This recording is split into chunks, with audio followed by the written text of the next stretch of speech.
दरवर्षी आषाढी एकादशीला कौंडण्यपूर ते पंढरपूर रवाना होणाऱ्या वारकऱ्यांचा आमदार रवी राणासह दानशूर व्यक्तिमत्व चंद्रकुमार उर्फ लप्पीसेठ जाजोदिया मोठ्या उत्साहात स्वागत करीत असतात। यावर्षी सुद्धा चंद्रकुमार जाजोदिया यांच्या वतीने सर्व वारेकरी करिता राहण्याची आणि भोजनाची व्यवस्था केली जाणार आहे। या दरम्यान हबप ॲडव्होकेट सागर महाराज देशमुख यांनी चंद्रकुमार जाजोदिया यांच्या निवासस्थानी सदिच्छा भेट दिली असता त्यांचा शाल पुष्पगुच्छ देऊन स्वागत करण्यात आले। रुक्मिणीचे माहेरघर म्हणून ओळख असलेले कौंडण्यपूर आज 200-300 वर्षाचा वारकरी सांप्रदायिक इतिहास लाभला आहे। अमरावती हे शहर ऐतिहासिक शहर आहे। ऐतिहासिक राजधानी म्हणून याची ओळख सुद्धा आहे। 11 जूनला दुपारी 3:30 वाजता आषाढी वारीचे आयोजन केले असते। ही वारी दिनांक 26 ला अमरावती येथे येणार आहे। तसेच या रॅलीचे स्वागत नेहमीप्रमाणे रवी राणाच्या हस्ते होणार आहे। त्यानंतर ही रॅली दिनांक 27 ला पंढरपूरला रवाना होणार आहे। आषाढी वारीमध्ये वारकऱ्यांच्या जेवणाची तसेच राहण्याची व्यवस्था त्यांच्या वारीतर्फे करण्यात येणार आहे। त्यांना सुविधा केल्या जातात। दरवर्षी 11 तारखेला निघणारी कौंडण्यपूर येथून ही वारी पंढरपूरला पोहोचण्यासाठी जवळपास 1 महिना कालावधी लागतो। अमरावती जिल्ह्यातील उल्लेखनीय नाव असलेले सामाजिक कार्यकर्ते म्हणून दानशूर व्यक्तिमत्व असलेले लप्पीसेठ उर्फ चंद्रकुमार जाजोदिया यांच्या वतीने वारकरी संप्रदायांना जेवणाची व्यवस्था केल्या जाते। हरिभक्त पारायण सागर महाराज देशमुख यांचे चंद्रकुमार जाजोदिया यांच्या निवासस्थानी आले असता संपूर्ण परिवारांनी शाल देऊन यांचे स्वागत केले आहे। गोपिका माता दिंडी ही आषाढी वारीला आळंदीला निघणार आहे आणि 26 तारखेला ही गोपिका माता मंदिरातून वर्धेतून निघून 27 तारखेला अमरावतीतून येऊन सायंकाळी 26 तारखेला सकाळी गोपिका मातामधून निघून 26 तारखेला सायंकाळी अमरावतीला येऊन इथे पूजा होते।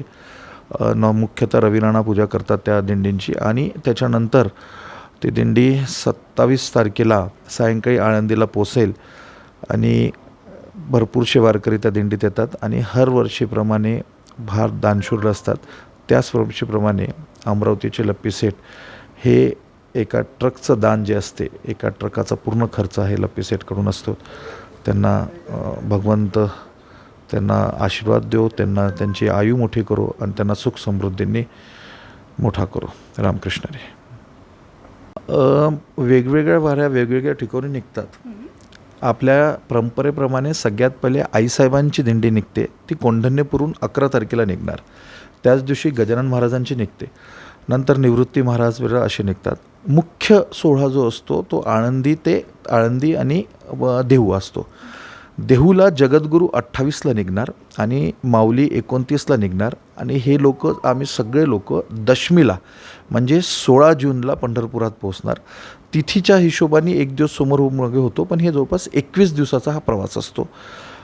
देहूचे जगद्गुरू हे बारामती मार्गाने येतात पुण्यानंतर आणि माऊली फलटण मार्गे नीरा मार्गे करून पंढरपूरला होते। दोन्ही दिंड्या नातेपुतेंसमोर भेटतात आणि समोर मग पंढरपुरात दशमीच्या दिवशी एंट्री करतात। 12ला वारकरी वापस येतात आणि पौर्णिमेला काला करून ह्या दिंड्या परतीच्या प्रवासाला लागतात। फक्त शेगावचे गजानन महाराज आणि आईसाहेबांची पालखी ही 2 दिवसा अगोदर पंढरपुरात पोहोचते। त्यांचा प्रवास मोठा असतो, 1.25 ते 1.5 महिन्याचा असतो, कारण की त्यांना अमरावतीतून निघायचं आहे। मुक्ताईंचा पण प्रवास मोठा असतो, पण मुख्य सोहळ्यांचा प्रवास 21 दिवसाचा असतो, आळंदी ते पंढरपूर। दरवर्षीप्रमाणे यावेळेससुद्धा आषाढी वारी सोहळा ज्ञानेश्वर माऊलीचा आणि जगद्गुरू तुकाराम महाराजांचे दोन्ही सोहळे।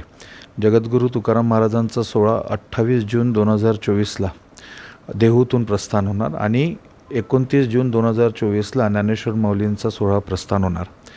हर वर्षीप्रमाणे लाखो वारकरी या प्रस्थानाला येतात, 10 ते 15 लाख वारकरी प्रस्थानाला येतात। आपले 2 मुख्य प्रश्नांपैकी की निसर्गाचा फटका बसतो। वारीत चालणारा हा वारकरी जवळपास शेतकरी असतो। माऊलींसोबत 380 दिंड्या, त्याच्यातली माझी एक दिंडी संत गोपिकानाथांच्याही नावाने असते। या दिंडीत चालत असताना जे निसर्गांपासून फटका बसू नये किंवा निसर्गांचा जो त्रास होतो हा सगळ्यात मोठा डिहायड्रेशनचा त्रास होतो। त्याच्यामुळे आम्ही वारकऱ्यांना नेहमी म्हणतो आणि सरकारसुद्धा ORS पाकिटं वाचतात, त्याच्यामुळे आम्ही वारकऱ्यांना म्हणतो की पाणी भरपूर प्या आणि ORS तुम्ही प्या। जास्ती पाणी पिल्यानेही डिहायड्रेशन होते आणि कमी पाणी पिल्याने डिहायड्रेशन होते, मग तब्येती खराब होतात। त्याच्यामुळे ORSचा वापर सगळ्यात जास्तीत जास्त करावा. तो मग जुना वारकरी असो की नवीन वारकरी असो. प्लस जेवणाच्या ज्या ज्या दिंडीत ज्यांच्या चालत आहे त्या त्या दिंडीतच जेवण आपण करावं, रस्त्यावर करू नये, रस्त्यावर आपण खाऊ नये, ज्याही दिंडीत आपण चालत असाल. आणि निसर्गापासून वाचण्यासाठी शासन आणि दिंडी मालकसुद्धा तुम्हाला रेनकोट्स दिले जातात, ते आपण वापरायचे. आणि आता नवीन रोड झालेले आहे, ज्ञानेश्वर माऊली रोडचा पण रोड झालेला आहे, जगद्गुरू तुकाराम महाराजचा पण रोड झालेला आहे. दिंड्यांच्या सगळ्या सोयी असतात, फक्त दिंडीला धरून चालणे, ORSचा जास्तीत जास्त वापर करणे आणि दिंडीतच जेवण करणे आणि भगवंताचं नामस्मरण करत आणि भजन करत समोर जाणे. कोणत्याही प्रकारचा वारकऱ्याला त्रास होत नाही. ज्या दिवशी या मूर्त्या सापडल्या त्याच्यानंतर आमचे विठ्ठल रुक्मिणी संस्थेचे अध्यक्ष औसेकर महाराजांसोबत आम्ही मंदिरात होतो.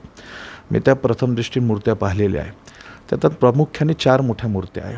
एक मूर्ती जी विष्णू स्वरूपाची दिसते, एक महिषासुरमर्दिनी, एक दत्तांची पण मूर्ती आहे, एक पादुका पण आहे. या सगळ्या मूर्त्या वैदिक मूर्त्या आहे. आणि प्रथमदृष्ट्या पाहण्यात असं वाटते की मुस्लिम इन्व्हेजन्सच्या वेळेस ज्यावेळेस हल्ले होत होते त्यावेळेस ह्या मूर्त्या तिथे ठेवण्यात आलेल्या आहे, काही कारणामुळे की त्यावेळेस त्यांचा दुरुपयोग होऊ नये. पण याच्याबद्दल परफेक्ट माहिती ही सरकारच देऊ शकते, ते आर्किओलॉजिस्ट डिपार्टमेंट देऊ शकते. हे त्यांचं काम आहे की त्यांनी त्याचा सर्वे करून त्याचं कार्बन डेटिंग करून हा किती जुने आहे पाहावं. पण भगवंताच्या एवढं सांगू शकतो की भगवंताच्या मंदिरात जिथे ज्या मिंट्रा सापडल्या 8 फुटाच्या याच्यात सापडल्या, त्या एवढ्याही मूर्त्या वैदिक आणि हिंदू धर्माच्याच लागून त्या मूर्त्या, अजून कोणत्याही मूर्त्या त्या आहे नाही. वैदिक आणि हिंदू धर्माच्याच आहे, पण नेमकी ती मूर्ती विष्णू भगवानची आहे आणि की नाही आणि किती जुनी आहे हे कार्बन डेटिंग नंतरच माहीत पडेल.